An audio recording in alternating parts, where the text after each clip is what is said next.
Hi friends, welcome to our channel. ఇవాల్టి simple and tasty recipe వచ్చేసి new style chicken curry. Chicken కర్రీని మనం ఎన్నో రకాలుగా ఎన్నోసార్లు చేసుకునే ఉంటామండి. అందులో ఇదొక వెరైటీ. ఈ చికెన్ కర్రీని సింపుల్గా రుచిగా చికెన్ గ్రేవీతో ముక్క సాఫ్ట్గా ఎలా రెడీ చేసుకోవాలి, దాని ప్రాసెస్ ఏంటని చూసేద్దాము. ముందుగా ఈ కర్రీ రెడీ చేసుకోవడానికి నేను ఇక్కడ 1/2 kg వరకు చికెన్ తీసుకున్నాను. ఈ చికెన్ని ఉప్పు నీళ్ళల్లో వేసి ఒక 2 సార్లు బాగా కడగాలి. 3/4 టీ స్పూన్ వరకు అల్లం వెల్లుల్లి పేస్ట్, 1/2 టీ స్పూన్ వరకు పసుపు వేసుకోవాలి. అలాగే 1 స్పూన్ వరకు ఉప్పు వేసుకోవాలి.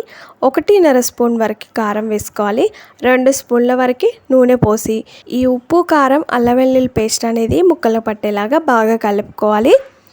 ఇలా ఉప్పు కారాలు అల్లం వెల్లుల్లి పేస్ట్ ముందే ముక్కలో పట్టించడం ద్వారా ముక్క తినేటప్పుడు చాలా రుచిగా ఉంటుందండి. చప్పగా లేకుండా చాలా బాగుంటుంది.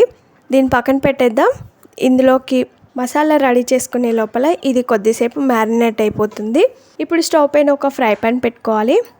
ఇందులో 1 స్పూన్ వరకు ధనియాలు, ఇంచు దాల్చిన చెక్క కొంచెం ముక్కలుగా కట్ చేసి తీసుకున్నాను.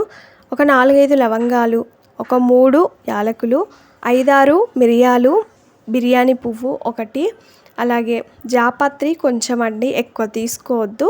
అలాగే కొంచెం బండ పువ్వు, అదేనండి స్టోన్ ఫ్లవర్ అంటారు కదా, అది కూడా కొంచెం తీసుకున్నాను. ఈ ధనియాలలో వేసుకొని లైట్గా వేయించుకోవాలి. మరి మాడిపోయేలాగా కాకుండా లైట్గా వేయించుకోండి. ఇలా కొద్దిసేపు వేయించుకున్న తర్వాత ఇందులోనే ఒక 1/4 టీ స్పూన్ వరకు జీలకర్ర కూడా వేసుకోండి. ఇవి వేసిన తర్వాత పచ్చివాసన పోయేంత వరకు బాగా వేయించుకొని వీటినన్నిటినీ కూడా ప్లేట్లోకి తీసుకొని చల్లారనివ్వాలి. ఇప్పుడు స్టవ్ పైన అదే ప్యాన్ పెట్టుకొని అందులో 3 స్పూన్ల వరకు నూనె పోయాలి. నూనె వేడైన తర్వాత లావుగా తరిగి పెట్టుకున్న ఉల్లిపాయ ముక్కలు వేసుకోవాలి. ఇక్కడ నేను పెద్ద సైజులో ఉండే ఉల్లిపాయ ఒకటి తీసుకున్నానండి. ఇలా లావుగా ముక్కలుగా తరిగి పెట్టుకోవాలి.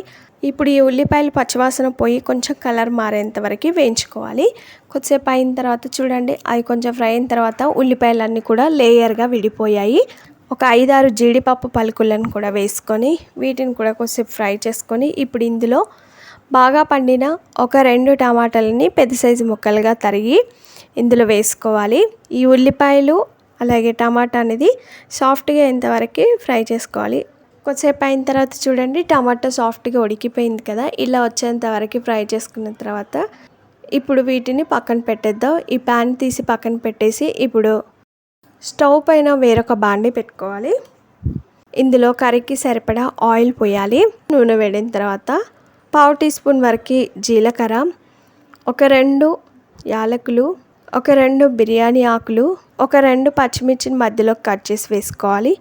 అలాగే ఒక గుప్పెడంత పుదీనాని, కొత్తిమీర కాడలను కూడా వేసుకొని ఇవి పచ్చివాసన పోయేంత వరకు ఆయిల్లో కొద్దిసేపు ఫ్రై చేసుకోవాలి. ఇవి బాగా ఫ్రై అయిన తర్వాత ఈ చికెన్ ముక్కలన్నింటినీ కూడా ఇందులో వేసుకోవాలి.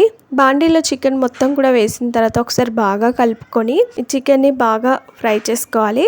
కొద్దిసేపు అయిన తర్వాత మూత తీసి మరలా అంతా కలిసేలాగా బాగా కలుపుకోవాలి. చూడండి, ఉడకడం స్టార్ట్ అయిన తర్వాత అందులో నుండి నీళ్లు వస్తాయి. ఈ నీళ్ళతోటి చికెన్ అనేది బాగా ఫ్రై అయిపోతుంది. మధ్య మధ్యలో కలుపుతూ ఉండాలి, లేదు అంటే అడుగు మాడిపోతుంది. ఈ లోపల మనం ఒక మిక్సీ జార్ తీసుకొని అందులో మనం ముందుగా వేయించి పెట్టుకున్న మసాలా దినుసులను అన్నిటిని కూడా వేసుకోవాలి. మిక్సీపై మూత పెట్టి మెత్తగా మిక్సీ పట్టుకోవాలి. ఇలా మెత్తగా మిక్సీ పట్టుకున్న తర్వాత ఈ మసాలా పౌడర్ని ఒక ప్లేట్లో కానీ బౌల్లో కానీ తీసుకోవాలి. ఇప్పుడు అదే మిక్సీ జార్లో ముందుగా ఫ్రై చేసి పెట్టుకున్న ఉల్లిపాయ టమాటా ముక్కలు వేసుకొని ఇవి కూడా మెత్తగా అయ్యేలాగా మిక్సీ పట్టుకోవాలి. ఇలా ఉల్లిపాయ టమాటా అన్నిటినీ కూడా వేసిన తర్వాత మెత్తగా మిక్సీ పట్టుకోవాలి. ఇలా మిక్సీ పట్టుకున్న ఈ టమాటా పేస్ట్ని పక్కన పెట్టేద్దాం. చూడండి, మూత తీసి మధ్య మధ్యలో కలుపుకుంటూ చికెన్ని బాగా ఉడికించుకోవాలి. చికెన్ ఒక 50% ఉడికిన తర్వాత ఇందులో ముందుగా మిక్సీ పట్టిన టమాటా పేస్ట్ వేసుకొని ఒకసారి బాగా కలుపుకోవాలి. దీన్నంతా కూడా బాగా కలుపుకొని కొద్దిసేపు ఉడికించుకోవాలి. ఆల్రెడీ ఉల్లిపాయ టమాటాలని ఆయిల్లో వేయించుకొని వేసుకున్నాం కాబట్టి కొద్దిసేపు ఫ్రై అయిపోతే సరిపోతుంది. కొద్దిసేపు ఉడికిన తర్వాత చూడండి, మనకి ఆయిల్ అనేది సపరేట్ అవుతుంది కదా. ఇప్పుడు ఇందులో ముందుగా మిక్సీ పట్టిన మసాలా పౌడర్ వేసుకోవాలి. ఈ మసాలా పౌడర్ 1 స్పూన్ వరకు వేసుకుంటే సరిపోతుంది. ఇలా 1 స్పూన్ మసాలా పౌడర్ వేసిన తర్వాత ఒకసారి బాగా కలుపుకోవాలి. ఎలా పడితే అలా కలుపుకూడదండి. మనం లెగ్ పీస్ కూడా వేసుకున్నాం కదా, ఆ ముక్క విరిగిపోయే ఛాన్స్ ఉంది కాబట్టి ఇలా మామూలుగా కలుపుకోవాలి. ఇప్పుడు బాండిపై మూత పెట్టి కొద్దిసేపు ఉడికించుకోవాలి. మసాలా పచ్చివాసన పోయేంత వరకు కొద్దిసేపు ఉడికించుకున్న తర్వాత గ్రేవీకి సరిపడా నీళ్లు పోయాలి. ముక్కలు మునిగేంత వరకు నీళ్లు పోసుకోవాలి. ఇలా గ్రేవీకి సరిపడా నీళ్లు పోసిన తర్వాత బాండిపై మూత పెట్టి కొద్దిసేపు ఉడికించుకోవాలి. కొద్దిసేపు అయిన తర్వాత మూత తీసి అంతా కలిసేలాగా బాగా కలుపుకోవాలి. చూడండి, గ్రేవీ కొంచెం తిక్కుగా అయిపోయింది. అలాగే ఆయిల్ కూడా పైకి వచ్చింది కదా, అలా వచ్చేంత వరకు ఉడికించుకోవాలి. ఇలా కొద్దిసేపు ఉడికించుకున్న తర్వాత ఇందులో సన్నగా తరిగిన కొత్తిమీరను వేసుకోవాలి. అలాగే రుచికి సరిపడా ఉప్పు వేసుకోవాలి. ఇవి వేసిన తర్వాత ఇలా మామూలుగా కలుపుకోవాలి. చూడండి, ముక్క సాఫ్ట్గా చికెన్ గ్రేవీతో చికెన్ కర్రీ అయితే రెడీ అయిపోయింది. 1 లేదా 2 నిమిషాల పాటు ఇలాగే ఉడికించుకొని ఇంటిల్లిపాది తృప్తిగా తినేంత రుచిగా అయితే చికెన్ కర్రీ రెడీ అయిపోయింది. మరి ఈ simple and tasty chicken gravy curry మీకు నచ్చిందా? ఆలస్యం చేయకుండా ఒక లైక్ చేయండి. ఫ్రెండ్స్కి కానీ రిలేటివ్స్ కానీ షేర్ చేయండి. మా తెలంగాణ స్టైల్ ఒక్కసారి చికెన్ కర్రీని ఇలా గనక చేసుకొని తిన్నట్లయితే చాలా తృప్తిగా టేస్టీగా తినేస్తారండి. అంత కమ్మగా ఉంటుంది. Thanks for watching. Bye bye.